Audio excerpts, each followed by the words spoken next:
অন্তত 50 লাখ টাকা সহ সৈয়দপুর বিমানবন্দরে ঠাকুরগাঁও জেলা জামায়াত আমির আটক। সৈয়দপুর বিমানবন্দর থেকে বিপুল পরিমাণ টাকা সহ ঠাকুরগাঁও জেলা জামায়াতের আমির বেলাল উদ্দিনকে আটক করেছে আইনশৃঙ্খলা বাহিনী। বিষয়টি নিশ্চিত করেছেন নীলফামারী পুলিশ সুপার। জব্দকৃত টাকা মেশিনে গোনা চলছে। জিজ্ঞাসাবাদে তিনি জানান, তার বাড়ি ঠাকুরগাঁও সদর এলাকায়। তিনি পেশায় একজন শিক্ষক। লাগেজে 50 লাখেরও বেশি টাকা আছে বলে তিনি জানান। টাকার উৎস জিজ্ঞেস করা হলে তিনি জানান, এগুলো তার ব্যবসার টাকা। তিনি গার্মেন্টস ব্যবসার সাথে সম্পৃক্ততা রয়েছে এমনটাও জানান তিনি। জব্দ টাকাও ঠাকুরগাঁও জামাত আমিরের ব্যবসায়িক অর্থ বলেছেন এনামুল মাহবুব জুবায়ের।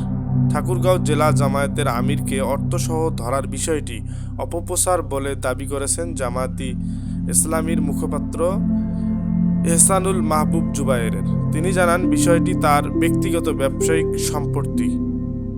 বুধবার 11 ফেব্রুয়ারি তিনি এমনটি যমুনা টিভি টেলিভিশনকে জানান।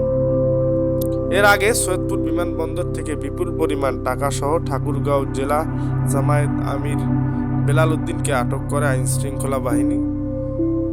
জিজ্ঞাসাবাদে বেলাল উদ্দিন জানান, তার বাড়ি ঠাকুরগাঁও সদর এলাকায়। তিনি পেশায় একজন শিক্ষক। লাগেজে তার ব্যবসায়িক টাকা রয়েছে, যা 50 লাখেরও ঊর্ধ্বে। টাকার উৎস জিজ্ঞেস করা হলে তিনি জানান, এগুলো তার গার্মেন্টস শিল্পের ব্যবসার সাথে তিনি সম্পৃক্ততা তার রয়েছে।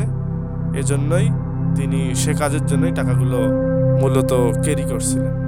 দর্শক, আজকের প্রতিবেদনটি এ পর্যন্তই। যদি ভালো লেগে থাকে তাহলে অবশ্যই আমাদের চ্যানেলটি সাবস্ক্রাইব করবেন এবং দেখা হবে নতুন কোনো প্রতিবেদনের সাথে। সে পর্যন্ত ভালো থাকবেন, সুস্থ থাকবেন।